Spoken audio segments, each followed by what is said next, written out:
수고하셨습니다. 하나님께서 영광을 거두신 줄로 믿습니다.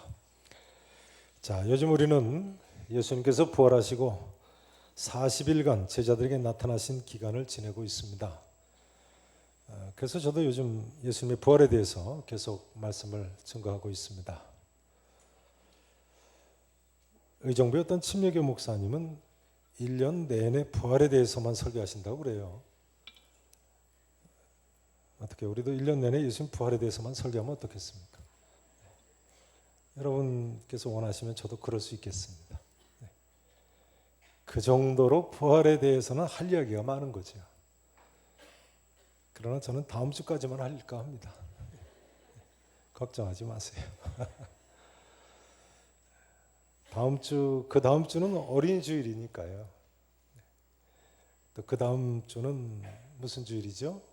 어버이 주일이죠. 또 그 다음 주는 무슨 주일입니까? 네, 성령 강림 기념 주일입니다. 네.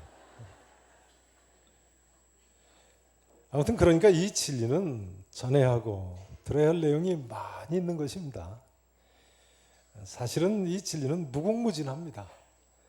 우리가 지혜가 부족하고 혀가 짧아서 다 전하지 못하는 것일 뿐이죠. 아무튼 오늘은 사도 바울이 예수님의 부활을 증거해서 부활장이라고까지 불리우는 고린도전서 15장 말씀을 좀 더 생각해 보시도록 하겠습니다. 오늘 본문에 나타난 사도 바울의 모습은 한마디로 하나님의 은혜를 받은 사람의 모습입니다. 자, 10절 말씀을 같이 한번 읽어보시죠. 본문 10절 말씀. 자, 다 함께 읽으십니다. 그러나 내가 나 된 것은 하나님의 은혜로 된 것이니 내게 주신 그의 은혜가 헛되지 아니하여 내가 모든 사도보다 더 많이 수고하였으나 내가 한 것이 아니요 오직 나와 함께 하신 하나님의 은혜로라. 다시 한번 보세요. 그러나 내가 나 된 것은 하나님의 무엇으로 된 것이라고요? 은혜로 된 것이라고요. 내게 주신 그의 은혜가 헛되지 아니하여 내가 모든 사도보다 더 많이 수고하였으나 내가 한 것이 아니요. 따라서 하실까요? 오직 나와 함께 하신 하나님의 은혜로라. 오직 나와 함께 하신 하나님의 은혜라고 사도 바울이 고백하고 있지 않습니까? 그럼 바울이 하나님의 은혜를 받은 표가 무엇입니까? 흔히 은혜 받았다고들 하시는데요. 어떤 사람을 은혜 받았다고 할 수 있는 것입니까? 이 은혜 받았다는 표현은 영어에는 없습니다. 그래서 한국말을 좀 아시는 그 서양 사람들은 그 은혜 받았다는 표현이 참 좋다고 그렇게 이야기하더라고요. 영어로는 은혜 받았다는 것을 어떻게 표현하는지가 없어요. 어떤 사람을 은혜 받았다고 할 수 있는 것입니까? 다시 이야기하자면요. 사도 바울이 하나님의 은혜 때문에 변한 것이 무엇입니까? 첫째로 바울은 하나님의 은혜로 부활을 믿는 사람이 됐습니다. 한번 따라서 하실까요? 하나님의 은혜로 부활을 믿는 사람. 하나님의 은혜로 부활을 믿는 사람. 자, 이제 5절에서 8절 말씀을 다시 보시겠습니다. 5절 본문 보세요. 게바에게 보이시고, 게바는 누구죠? 사도 베드로죠. 베드로의 다른 이름입니다. 부활하신 예수님께서 사도 베드로에게 보이시고요. 후에 누구에게 또 나타나셨어요? 12 제자에게 와. 6절입니다. 그 후에 몇 형제에게 일시에 보이셨어요? 500여 형제에게 일시에 보이셨나니 그 중에 지금까지 사도 바울이 고린도전서 편지를 쓸 때까지 말이죠. 대다수는 살아있고 어떤 사람은 잠들었으며 그 후에 야고보는 누굽니까? 예수님 동생입니다. 예수님 동생 야고보에게 보이셨으며 그 후에 모든 사도에게 와. 자, 맨 나중에 만삭되지 못하여 난 자 같은 누구에게도 보이셨다고요? 내게도, 나 바울에게도 보이셨다고요. 사도 바울이 다메섹 도상에서 부활하신 예수님을 만난 것을 이야기하는 거죠. 성도 여러분, 저는 이 자리에 계신 모든 분들께서도요, 바울 사도처럼 하나님의 은혜로 예수님의 부활을 확실히 믿으실 수 있기를 진심으로 바랍니다. 보면 3절 4절 말씀 한번 보시겠습니다. 3절 4절 보세요. 바울이 뭐라고 이야기합니까? 내가 뭐 한 것이라고요? 받은 것을. 바울이 받은 것이 무엇인가요? 자, 그 다음 보세요. 그 앞에 보면 복음을 나타냅니다. 내가 받은 것을 먼저 너희에게 전하였노니 이는 성경대로 그리스도께서 우리 죄를 위하여 죽으시고 무엇대로요? 성경. 여기 성경이 무슨 성경이죠? 구약 성경이죠. 아직 신약 성경이 쓰여지기 전이니까요. 구약 성경에 기록된 대로 또는 구약 성경에 예언되어 있는 대로 그리스도께서 우리 죄를 위하여 죽으셨다는 거예요. 그 다음 장사 지낸 바 되셨다가 그 다음 또 단어가 뭡니까? 성경대로 구약 성경에 예언되어 있는 대로 사흘 만에 어떻게 되셨어요? 다시 살아나셨다는 거예요. 그렇습니다. 여러분 여기를 보세요.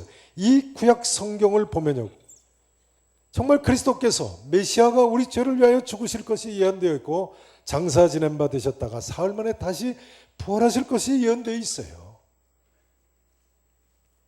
그 예언의 말씀 그대로 십자가에서 예수님께서 돌아가시고 3일 만에 부활하심으로 그 예언이 성취됐습니다. 구약 성경 시편이나 이사야서 53장 같은데 도처에 그런 예언이 있고 약속이 있는데 그 약속의 말씀대로 우리 주님이 십자가에서 돌아가시고 부활하신 줄로 믿으시기를 축원합니다. 철학자 김영석 교수를 아실 겁니다. 올해 97세신데요. 올해 몇 세시라고요? 97세예요. 연세대학교 철학과 교수이셨죠. 그 유명한 김영석 교수님이 최근에 베스트셀러를 2권이나 내셨더라고요. 김영석 교수 유명한 분이죠. 젊은 분들은 아마 김영석 교수님이 얼마나 유명한 분인지를 모르시는 분들도 계실 겁니다. 참 언제적 교수님입니까? 김영석 교수님은 제가 중학교 다닐 때 벌써 우리나라를 대표하는 철학자로 매일 아침 라디오 켜면 라디오에서 인생 철학을 강론한 분이신데요. 그때는 서울대학교 피천득 교수, 숭실대학교 안병욱 교수, 연세대학교 김용석 교수가 한국을 대표하는 철학자들이고 수필가들이셨죠. 제가 중학교 다닐 때면 1960년대 중엽이니까요. 지금부터 50년 전입니다. 근데 50년이 지난 지금까지도 베스트셀러 저자입니다. 한 20년 전에 쓰신 책을 작년과 올해 다시 출간을 한 것입니다만 김영석 교수님은 올해 몇 세시라고요? 97세세요. 연세 높으신 분들 참고하시기 바랍니다. 100세시 되니까 위축되지 말고 사세요. 김영석 교수님은 아직도 저 강원도 양구까지 매주 강의를 가신다고 그러시더라고요. 아무튼 그 김영석 교수님이 다시 내신 베스트셀러 제목이 예수라는 책하고 어떻게 믿을 것인가인데요. 읽어보셨습니까? 예수 책은 저희 도서관에 있습니다. 어떻게 믿을 것인가를 비치하도록 하겠습니다. 지난주에 다시 재간을 하셨더라고요. 그러니까 김영숙 교수님이 기독교인이신 거죠. 그런데 그 김영숙 교수님 주장에 의하면요, 우리가 합리적 이성으로도 충분히 기독교 신앙을 가질 수 있다는 거예요. 합리적 이성, 철학자시니까요. 틀림없는 이야기입니다. 합리적 이성으로도 충분히 기독교 신앙을 가질 수 있습니다. 20세기 기독교 최고의 변증가였던 유명한 프란시스 셰퍼 박사는 이렇게 말했습니다. 이 성경에는 합리성이 있다. 이 성경에 뭐가 있다고요? 합리성. 성경에는 분명히 합리적 이유, 합리성, 즉 믿을 수밖에 없는 충분한 이유가 있습니다. 여러분 그렇게 생각하시죠? 그러므로 사도 바울은 고린도 교인들에게요, 이렇게 외쳤습니다. 하나님의 능력은 모든 이론을 무너뜨리며 하나님 아는 것을 대적하여 높아진 것을 다 무너뜨리고 모든 생각을 사로잡아 그리스도에게 복종하게 한다고 했습니다. 예수님의 부활에 관한 문제도 사도 바울은 그 합리성에 있어서 충분한 근거를 제공하고 있습니다. 그동안 말씀드렸습니다만 예수님께서는 부활하신 후에 제자들에게 40일 동안 무려 10번 이상을 나타나셨음을 성경이 이야기하고 있습니다. 게다가 사도 바울이 고린도전서 편지를 쓸 때까지도 예수님 부활을 일시에 목격한 500여 형제 중에 어느 정도가 살아있다고요? 어느 정도가 살아있다고요? 그 중에 지금까지 얼마나 살아있어요? 대다수는 살아있다고요. 6절에 나와 있지 않습니까? 사도 바울이 이 고린도전서 편지를 쓴 AD 주후 55년경에 이 편지를 썼으니까요. 바울이 고린도전서 편지를 주후 몇 년경에 썼다고요? 55년경. 1년도 사실상 오차가 없습니다. 3차 전도여행 말기 때 에베소에서 썼습니다. 그러니 예수님께서 부활하신 지 불과 30년도 안 되었을 때니까요. 부활을 일시에 목격한 500여 형제 중에 대다수가 아직까지도 이 고린도전서 편지를 쓸 때 살아 있었던 겁니다. 그런데 왜 예수님의 부활을 믿지 못하는 거예요? 사도행전 26장 8절에 보면요. 사도 바울은 아그리빠 왕 부부와 베스도 총독 앞에서 이렇게 외칩니다. 당신들은, 잘 들어보세요. 당신들은 하나님이 죽은 사람을 다시 살리심을 어찌하여 못 믿을 것으로 여기나이까? 그렇죠. 하나님은 전능하신 하나님이신데요. 전능하신 하나님 살아계시다고 믿는 유대인들이 왜 예수님께서 부활하신 것을 믿지 못합니까? 여러분, 우리가 믿는 하나님은 전능하신 하나님이십니다. 불가능이 없으신 신이십니다. 아니, 사람들이 불가능한 것을 이야기할 때 하늘의 별 따기라고 하지 않습니까? 하늘의 별 따기 같다. 그런데 하늘에서 별 따기보다 더 어려운 것이 있다고 합니다. 그것이 뭘까요? 하늘에서 별 따기보다 더 어려운 것이 무엇이겠습니까? 그건 하늘에 별 만들어 달기랍니다.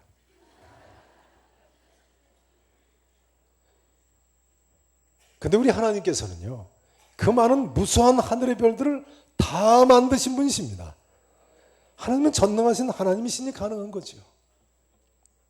그러니 하나님께 불가능한 것이 무엇이겠습니까? 그러므로 사도 바울은 당신들은 하나님이 죽은 사람을 다시 살리심을 어찌하여 못 믿을 것으로 여기나이까 하는 거예요. 논리적이지 않습니까, 여러분? 이처럼 사도 바울은 자신이 분명하게 목격한 예수 그리스도의 부활의 사실을 합리적으로 명백하게 증언하고 있습니다. 그러므로 사도 바울은 오늘 본문 바로 다음 절인 고린도전서 15장 12절에서 이렇게 외치고 있습니다. 자, 오늘 본문 바로 다음 절 한번 읽어보시죠. 고린도전서 15장 12절 말씀. 자, 함께 큰 목소리로 다 같이 읽으십니다. 그리스도께서 죽은 자 가운데서 다시 살아나셨다 전파되었거늘 너희 중에서 어떤 사람들은 어찌하여 죽은 자 가운데서 부활이 없다 하느냐. 사랑하시는 성도 여러분, 예수님의 부활하심을 사도 바울처럼 분명히 믿고 확신한 가운데 살아가실 수 있기를 진심으로 다시 한번 축원하겠습니다. 사도 바울은 두 번째로 하나님의 은혜로 겸손한 사람이 됐습니다. 사도 바울이 정말 겸손한 분이시죠. 오늘 본문 8절에 보면 바울은 맨 나중에 만삭되지 못하여 난 자 같은 내게도 보이셨느니라 합니다. 하나님의 은혜를 받은 사람의 모습입니다. 9절에 보시면 나는 사도 중에 지극히 작은 자라. 나는 사도라 칭함받기를 감당하지 못할 자니라 하고 있습니다. 저는요, 개인적으로요, 세상에 만일 사도 바울만큼 겸손한 사람이 있다면 그 사람은 사도 바울만큼 위대한 인물이라고 생각합니다. 바울은 에베소서 3장 8절에 보면 자기가 모든 성도 중에 지극히 작은 자보다 더 작은 나라고까지 표현하고 있습니다. 모든 성도 중에 지극히 작은 자보다 더 작은 나. 얼마나 겸손합니까? 심지어 디모데전서 1장 15절에서는 죄인 중에 내가 괴순이라 라고까지 표현하고 있어요. 훌륭한 정도가 아니라 위대한 모습이죠. 디모데는 사도 바울의 수제자인데요. 자기 제자한테 하는 이야기예요. 죄인 중에 내가 뭐라고요? 괴수라고요. 자기 제자한테 말이죠. 여러분, 만일 사도 바울처럼 내가 나 된 것은 하나님의 은혜로 된 것이라고 생각하는 사람이 있다면 그 사람은 분명히 큰 은혜를 받은 사람임에 틀림이 없습니다. 성 어거스틴이 그랬고요. 성 프란시스가 그랬습니다. 다 위대한 분들이죠. 성도 여러분, 이런 겸손의 은혜를 받으실 수 있기를 진심으로 축원하겠습니다. 사도 바울은 고린도전서 4장 16절에 보면요, 이렇게 이야기했습니다. 너희 중에 너희에게 있는 것 중에 받지 아니한 것이 무엇이냐? 너희 가운데 있는 것 중에 받지 아니한 것이 무엇이냐? 그렇습니다. 세례 요한은요, 요한복음 3장 27절에서 이렇게 가르치고 있습니다. 만일 하늘에서 주신 바 아니면 사람이 아무것도 받을 수 없느니라. 만일 하늘에서 하나님께서 주신 바가 아니면 사람이 아무것도 받을 수 없다는 거예요. 그럼 우리가 겸손해야지요. 겸손은 하나님께서 함께 계시다는 표입니다. 이것은 제 이야기가 아니고 러시아의 유명한 문호 톨스토이의 이야기입니다. 겸손은 하나님께서 함께 계시다는 표다. 겸손할 줄 모르는 사람은 그리스도를 모르는 사람이요, 그리스도를 아는 사람은 겸손할 수밖에 없다. 로말카라는 분의 이야기입니다. 자, 이제 본문 1절 이하의 말씀을 좀 다시 보도록 하시겠습니다. 1절부터 보시죠. 보세요. 형제들아, 내가 나 바울이 말이죠, 너희에게 전한, 그 다음 단어가 뭐죠? 바울이 전한 게 뭐예요? 복음이죠. 복음을 너희에게 알게 하노니 이는 너희가 뭐 한 것이라고요? 받은 것입니다. 또 그 가운데 선 것이라. 너희가 만일 내가 전한 그 말을 굳게 지키고, 그러니까 바울이 전한 그 말이 뭔가요? 복음이죠, 복음. 그 복음을 굳게 지키고 헛되이 믿지 아니하였으면 무엇으로 말미암아요? 복음으로 말미암아 구원을 받으리라. 그 다음 3절 4절을 같이 읽어보십니다. 자, 다시 한번 같이 읽으십니다. 시작. 내가 받은 것을 먼저 너희에게 전하였노니 이는 성경대로 그리스도께서 우리의 죄를 위하여 죽으시고 장사 지낸 바 되셨다가 성경대로 사흘 만에 다시 살아나사. 여러분, 바울의 이 말씀에 의하면 복음이 무엇입니까? 복음이 뭐예요? 바로 사도 바울이 전한 것이고, 여기 보세요. 이 구약 성경에 예언되어 있는 대로 그리스도께서 우리 죄를 위하여 장사 지낸 바 되었다가, 죽으시고 장사 지낸 바 되었다가 이 성경에 예언되어 있는 대로 사흘 만에 다시 살아나셨다는 것이 복음입니다. 그리고 사도 바울이 이야기하고 있는 대로 이 복음을 믿는 사람은 그로 말미암아 무엇을 받는다고요? 2절에 보세요. 너희가 만일 내가 전한 그 말, 복음을 굳게 지키고 헛되이 믿지 아니하였으면 그로 말미암아 무엇을 받으리라고요? 구원을 받는다. 이 자리에 계신 모든 분들께서 이 놀라운 복음을 믿으실 수 있기를 진심으로 축원합니다. 우리가 천하보다도 더 귀한 우리 영혼의 구원을 오직 이 복음을 듣고 믿기만 해서 그저 구원을 얻었으니까요. 값없이 구원을 얻었으니까요. 그저 우리로서 할 것이라고는 감사하며 겸손히 하나님과 일평생 동행하실 수 있기를 다시 한번 축원하겠습니다. 사도 바울은 세 번째로 하나님의 은혜로 수고하는 사람이 됐습니다. 하나님의 은혜로 무슨 사람이 됐다고요? 수고하는 사람이요. 주보 사면에 설교 메모 안에 그렇게 적어 놓으세요. 한번 보시죠. 주보 사면 보세요.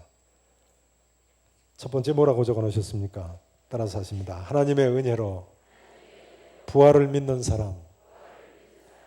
두 번째는요, 하나님의 은혜로 겸손한 사람. 세 번째는요, 하나님의 은혜로 수고하는 사람. 하나님의 은혜로 수고하는 사람. 자, 10절 말씀을 다시 한번 보시겠습니다. 고린도전서 15장 10절을 보세요. 그러나 내가 내가 나 된 것은 무엇으로 된 것이라고요? 하나님의 은혜로 된 것이니 내게 주신 그의 뭐가 헛되지 아니에요? 은혜가 헛되지 아니에요. 내가 모든 사도보다 더 많이 뭐 했다고요? 수고하였으나 내가 한 것이 아니요 오직 나와 함께 하신 하나님의 뭐로라고 합니까? 은혜 때문이라고요. 바울이 얼마나 많은 수고를 했습니까? 그러나 바울은 그 모든 수고도 뭐 때문에 가능했다고요? 하나님께서 내게 은혜를 주셨기 때문에 가능했다는 고백입니다. 바울이 얼마나 많은 수고를 했습니까? 고린도서 11장에 그 수고가 잘 나와 있습니다. 바울이 이렇게 이야기하죠. 내가 수고를 넘치도록 하고, 수고를 어느 정도 했다고요? 넘치도록 했다. 어느 정도 해야지 넘치도록 했다고 하는 거예요. 그 다음에 보면 이렇게 나와 있어요. 옥에 갇히기도 더 많이 하고 매도 수없이 맞고 여러 번 죽을 뻔하였으니 유대인들에게 40에서 하나 감한 매를 5번 맞았으며 3번 태장으로 맞고 1번 돌로 맞고 3번 파선하고 일주일을 깊은 바다에서 지냈으며 여러 번 여행하면서 강의 위험과 강도의 위험과 동족의 위험과 유대인들이 죽이려고 했으니까요. 동족의 위험이죠. 이방인의 위험과 시내의 위험과 도시 안에서 죽을 뻔한 사실을 이야기합니다. 광야의 위험과 바다의 위험과 거짓 형제 중에 위험을 당하고 또 수고하며 애쓰고 여러 번 자지 못하고 줄이며 목마르고 여러 번 굶고 춥고 헐벗었노라 합니다. 여기 3번 파선하고 일주일을 깊은 바다에서 지냈다고 합니다만 고린도 후서 이 편지를 쓴 후에도요. 사도행전 27장에 보면 바울이 로마로 가는 길에 유라굴로라는 광풍을 만나가지고 2주일 이상을 죽을 고생을 하지 않습니까? 구원의 여망이 다 없어졌다고까지 했습니다. 바울은 고린도전서 4장 11절에도 보면요. 바로 이 시간까지 우리가 줄이고 목마르며 헐벗고 매맞으며 정처가 없고 우리가 지금까지 세상의 더러운 것과 만물의 찌꺼기같이 되었도다 했습니다. 얼마나 힘들었으면 바울은요. 같은 고린도전서 4장 9절에 보면 내가 생각하건대 하나님이 사도인 우리를 죽이기로 작정된 자같이 끄트머리에 두셨다고 했습니다. 죽이기로 작정된 자같이 끄트머리에 두셨다. 구판 성경에는 미말에 두셨다고 되어 있죠. 오늘 본문 다음에 나오는 고린도전서 15장 31절에 보면요. 바울은 심지어 나는 날마다 죽노라고까지 표현하고 있습니다. 나는 날마다 죽노라. 복음을 전하러 다니며 얼마나 힘들었으면 이처럼 이야기하고 있을 거예요. 나는 날마다 죽다니요. 갈라디아서 4장 19절에 보면 바울은 성도들을 위해서 다시 해산하는 수고를 한다고 하지 않습니까? 해산하는 수고를 다시 한다. 바울의 위대한 점이 여기 있지 않습니까? 해산하는 수고를 하고 또 하고 또 하고. 이 시간 이런 질문을 드리지 않을 수 없습니다. 성도 여러분, 나는 그리스도와 복음을 위해서 무슨 수고를 하고 있습니까? 세상 모든 사람은 누구나 한 번밖에 없는 인생길에서 뭔가 의미 있는 삶을 살기를 원합니다. 그러나 수고하기를 자원하는 사람은 별로 없습니다. 그러나 한 가지 분명한 사실은요. 누구든지 수고하지 않고는 위대한 일을 할 수 없는 것입니다. 이것은 하나님께서 정하신 원리입니다. 중요한 점은 이것입니다. 수고하지 않고는 하나님의 일도 할 수 없다는 점입니다. 오죽하면 예수님께서 누구든지 나를 따라오려거든 자기를 부인하고 자기 십자가를 지고 나를 따를 것이니라 하셨겠습니까? 자기를 부인한 것, 그것이 쉽습니까? 자기 십자가를 지고 예수님 따른다는 것이 쉽습니까? 예수님 십자가에 못 박혀서 돌아가시기까지 하신 분이신데. 백범 김구 선생 이야기를 꺼내지 않을 수 없습니다. 백범 김구 선생님이 백오인 사건으로 유치장에 갇혀서 일본 순사한테 신문 받을 때를 훗날 이렇게 쓰고 계십니다. 들어보세요. 어제 해질 때에 시작한 내 신문이 오늘 해 뜰 때까지 계속되었다. 처음에 내 성명을 묻던 놈이 1번, 그러니까 순사죠. 내 성명을 묻던 놈이 밤이 새도록 쉬지 않는 것을 보고 나는 그놈들이 어떻게 제 나라의 일에 충성된 것인가를 알았다.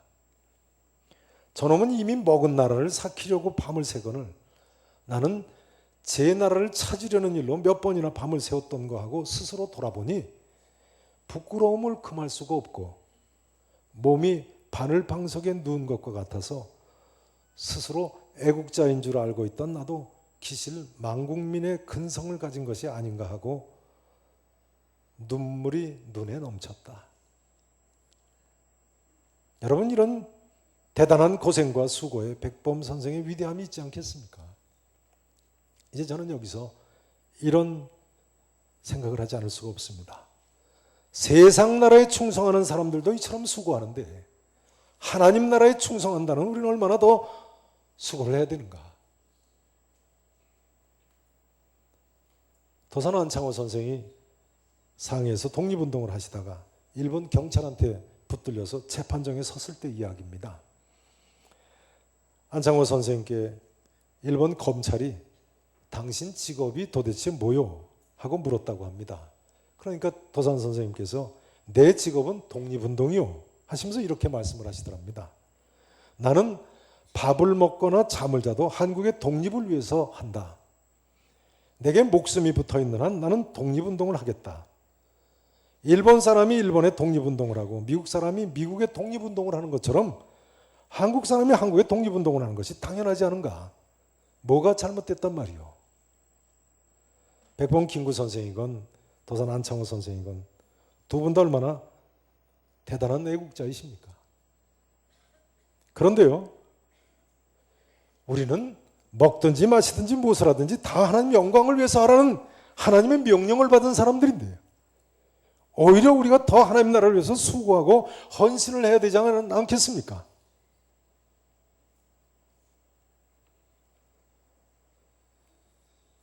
이제 말씀 증거를 마쳐야 되겠습니다. 솔직히 말씀드리자면 사도 바울 같은 신앙의 용사들이 필요합니다. 어쩌면 요즘에 한국교회는 바울 같은 이런 신앙의 용사들이 더 많이 필요한 것 같습니다.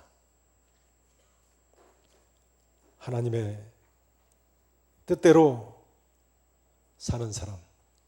첫째는 부활하신 예수 그리스도를 확실히 믿을 수 있어야 되고, 두 번째는 하나님의 은혜를 은혜라고 하며 겸손히 주님과 동행해야 됩니다. 세 번째는 땀 흘리며 수고하기를 마다하는 하나님의 사람들이 필요합니다. 사실을 말씀드리자면요, 이런 하나님의 사람이 우리 나라에도 필요합니다. 지난주에 국회의원 선거가 있었습니다만 우리나라에도 필요합니다. 이런 사람이. 이제 선거 끝났으니까 말씀드려도 되겠죠. 아무쪼록 이 아침 이 자리에 계신 모든 성도 여러분과 또 성도님, 가정의 자녀들 중에 이런 하나님의 사람이 많이 나와서요, 우리 영혼을, 천하보다도 더 귀한 영혼을 구원하신 하나님께 온전한 영광을 돌리며 사실 수 있기를 우리 구주 예수 그리스도 이름으로 간절히 축원하겠습니다. 기도하시겠습니다.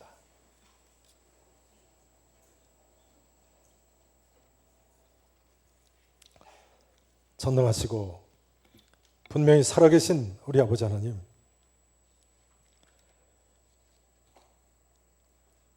참으로 보잘것없는 저희들,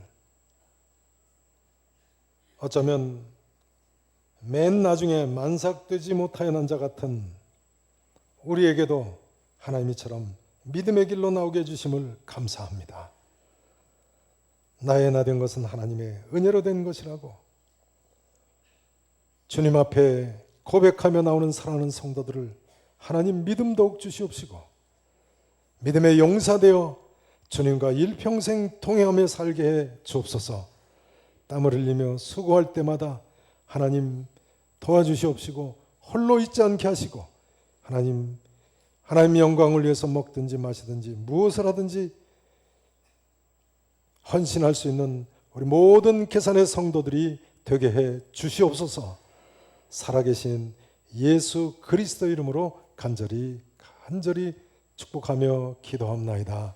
아멘.